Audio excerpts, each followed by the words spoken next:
cantik sekali. Macam noni-noni Belanda. Wih, ada apa dengan kamu hari ini ya? Aku melihat kamu tuh seperti bukan noni Belanda sih, lebih tepatnya hantu noni Belanda. Aku memang menghantui pikiranmu yang sedang kacau. Semoga apa maksudnya tercapai ya mereka berdua. Takutnya jadi stres kalau Seperti pengacara yang satu ini yang apa? kita undang di pagi-pagi ambiar. Waduh. pengacara yang satu ini dalam kasus apapun dia selalu memenangkan apapun. Iya. Acara kondang yang sangat luar biasa dibicarakan di kanan, di kiri, di depan, di belakang. Ya, cuma pengacara ini yang punya aspri kayak model cantik-cantik. Asprinya banyak banget. Bahkan katanya dia akan melamar Dewi Persik untuk menjadi asisten pribadinya. Apa? Dewi Persik dilamar oleh yang satu ini? Di pagi-pagi ambiar kita hadirkan, ini dia. Seorang pengacara kondang, Bang Hotman Paris.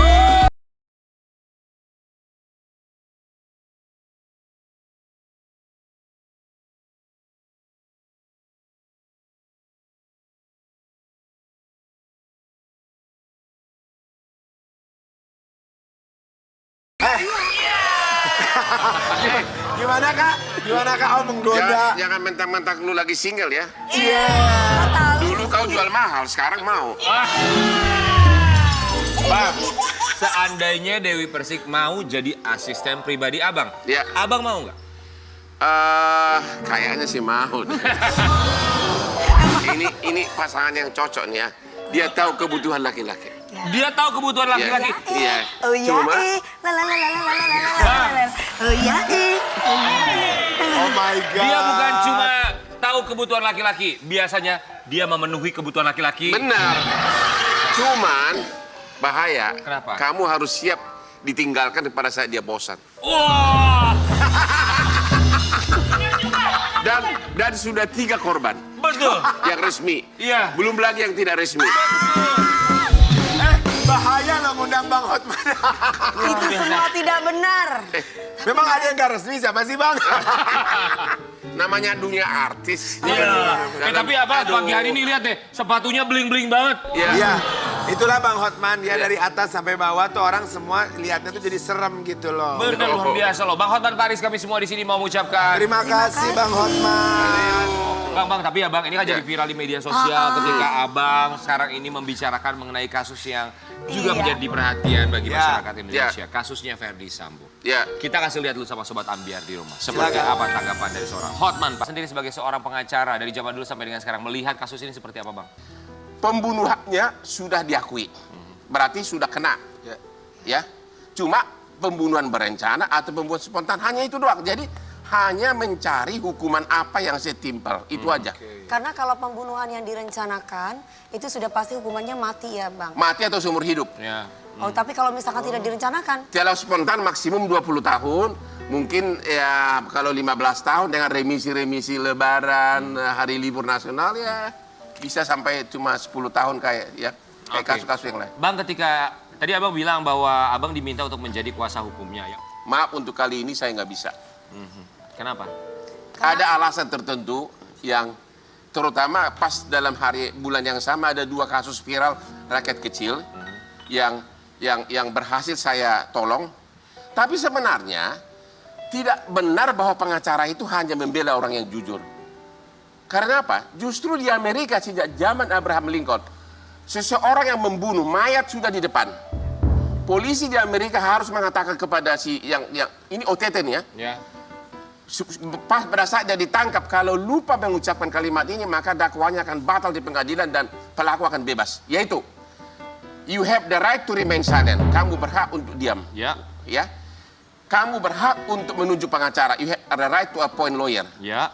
Kalau kau tidak sanggup bayar pengacara, negara akan menunjuk pengacara. If you cannot afford to appoint the lawyer, the state will appoint for you. Itulah di Amerika. Jadi memang pengacara itu tidak benar hanya untuk orang yang bersih. Ya. Tapi lebih tepat saya mengatakan pengacara itu kepada yang bersalah pun agar dihukum sesuai dengan kesalahannya. Ya, oke. Tapi abang sendiri pernah nggak sih bang menangani kasus yang serupa? Misalnya di mana ada kasus Kes yang terdakwa besar.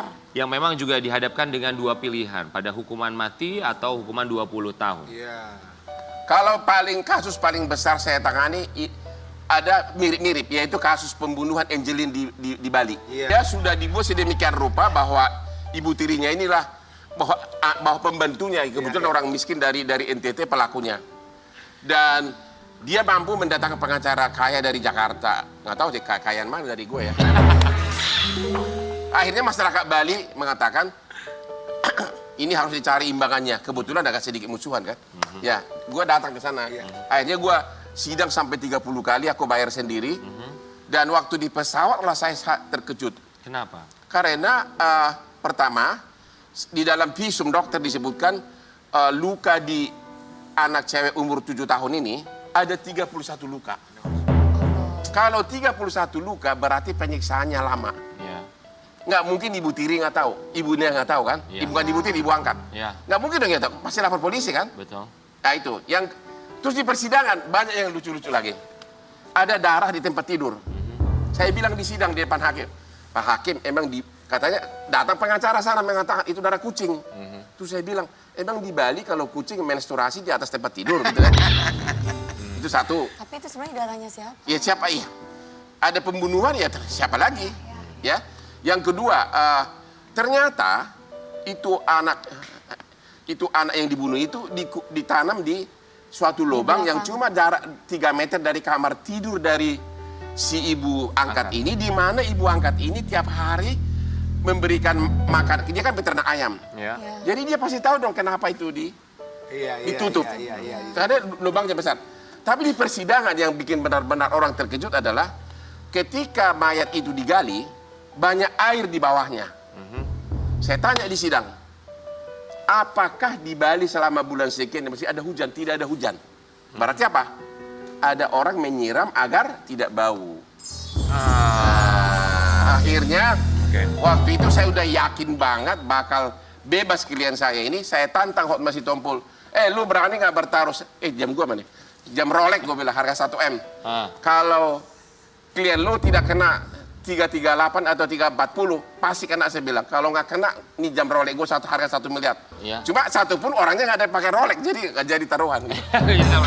Dan ternyata dihukum, Iya. dan ternyata dihukum ibunya pembunuhan berencana 340 seumur hidup. Seumur hidup Dan aja. abang yang memenangkan kasus itu. Ya, aku memenangkan kasus itu. Nah kalau kasusnya Pak Ya, itu Ferdi Sambo. mirip lah dengan ini. Karena memang tuntutannya dihadapkan dengan dua hukuman yang satu hukuman mati, yang satu hukuman seumur hidup seumur atau Ya, 20 mirip-mirip tahun. lah. Ya. Oke. Kalau itu udah Nah, pas. ini Ya. abang sendiri kenapa tidak mau? Ada satu lagi yang menarik di situ. Apa? Dalam persidangan oleh pihak sana mengatakan bahwa sekali tendang 31 luka. Saya bilang orang Bruce Lee aja jago karate, kalau tendang paling 2 luka, berarti 31 Iya, luka. Bang. Tapi jadi so far kita harus lihat lah nanti di pengadilan seperti Iya. apa. Ya. Benar, Bang. Tadi abang juga sebut bahwa abang membela beberapa kasus Membela diantaranya rakyat yang viral juga Iya. di media sosial ya. Ini ada yang kasus pencurian di minimarket, Minimarket. dugaan pencurian di minimarket. Itu Bukan gimana? dugaan lagi. Abang membela untuk siapa kuasa hukum? Iya, itunya, Karyawan si di karyawan itu. minimarket ya. Karyawan Jadi ya. ceritanya begini, saya ini setiap bangun tidur pagi, buka WA, Ya. saya pertama mengharapkan WA dia, tapi agak jarang gitu. Masuk lagi. Ya, jujur, se-Indonesia sekarang ini selalu ngadu ke saya kalau ada menyentuh rakyat kecil. Ya. Jadi saya lagi di Bali waktu itu, saya lagi mengelola klub saya yang di sana. Tiba-tiba saya bangun, udah banyak benar. Makanya saya langsung bikin video, pasti pakai kimono, mata masih belekan. Saya bilang, karena saya lihat, jangan mau mengalah. Saya bilang sama karyawan itu.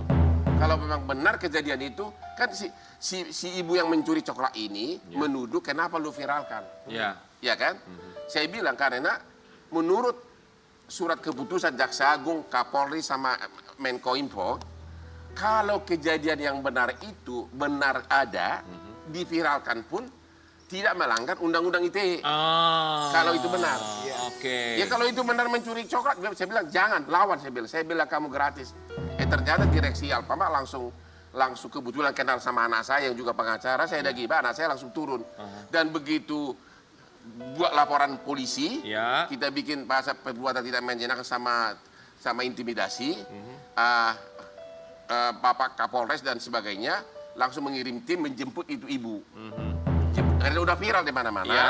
Dijemput, akhirnya ibu itu nangis-nangis minta damai. Nangis-nangis minta damai. Ya udah, kebetulan kita berterima kasih kepada juga direksi. Ya udahlah, nggak apa-apa lah, asal dia sudah benar-benar mengaku bersalah. Ketemu sama abang secara langsung si ibu? Anak saya. Oh, anak oke. saya Frank. Berarti Dia anak pengacara abang juga. yang mengurusi Jadi Bang ini. Frank Iya, yang anak saya yang ngurusin Frank, ya, tapi Bang? kan saya koordinir melalui telepon. Oke, akhirnya ketemu, lalu sang ibu bilang apa? Ibu tersebut? Ya ibu nangis histeris di ruang mediasi. Nangis histeris, intinya minta maaf. Histeris banget. Alasannya sebenarnya adalah? Ya dia nggak bilang, tapi nangis saja minta damai. Ada suaminya juga datang, putrinya juga datang, semua Karena datang minta memang damai. bersalah kan. Iya, iya. Iya. Mengambil coklat itu kan. Coklat dan sampo. Oh, ada samponya Ada juga. sampo. Tapi abang tahu pasti alasannya kenapa ibu tersebut mengambil coklat dan sampo? Ya ada yang bilang ada aspek kejiwaan, ada yang bilang begitu, kita nggak tahu lah. Nah, kita kan nggak tapi Padahal naik mobil mewah ya, Bang. naik Mercedes Benz. Oke, naik mobil mewah ya. Katanya di dua udah pernah terjadi juga di tempat lain. Oke ya. Ya. Tapi akhirnya sekarang kasusnya sudah damai ya. Sudah damai. Oke. Terus yang kedua itu tadi pemukulan itu, kalau itu seru tuh. Itu yang di SPB. Perempuan yang dipukul itu ya, Bang? Jadi rupanya sama-sama antri mau isi bensin. Ya. Katanya si oknum DPRD itu mau motong. Ya. Di dalam mobil yang dipotong itu ada ibu sama putrinya. Ibunya keberatan. Ya. Kan? Ibunya keberatan, ya karena namanya antri kan. Iya. Terus tapi si itu ngotot. Akhirnya terjadilah perang mulut. Ya. Terus sama si anak gadisnya ini mau difoto itunya. Plat nomornya. Nomor polisinya. Langsung keluarlah si bapak kita wakil rakyat ini ditonjokin gitu loh. Sang ibu ya. Ya putrinya yang ditonjokin. Putrinya, oke. Ya. Yang ditunjukinnya ketemunya bukan sama Kak Dewi ya, kalau sama Kak Dewi panjang kan. Waduh, urusannya luar biasa.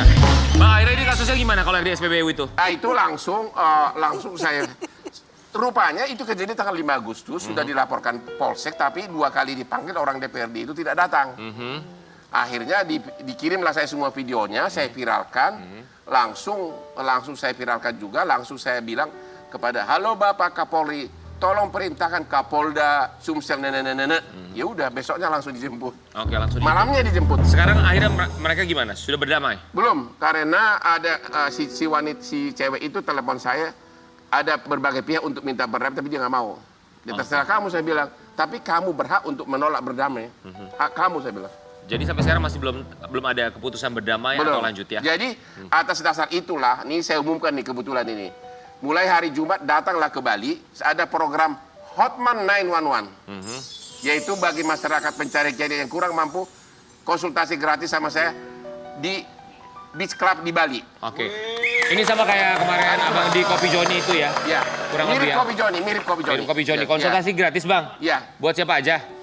Terutama ya jangan konglomerat dong, kalau konglomerat bayarnya pakai ini. Oh iya, oke. Jadi buat siapapun nanti Masyarakat yang kurang mampu. yang kurang mampu ya. Kan kalau kita lihat juga abang melakukan banyak hal sekali di media sosial, termasuk dengan kasus yang diangkat, kemudian juga menjadi viral. Berarti banyak dong bang laporan ke abang selama ini di media sosial? Bukan banyak lagi, saya bilang tiap pagi saya bangun. Ini barusan saya posting sudah puluhan begitu banyak. Ada keluhan di sinilah.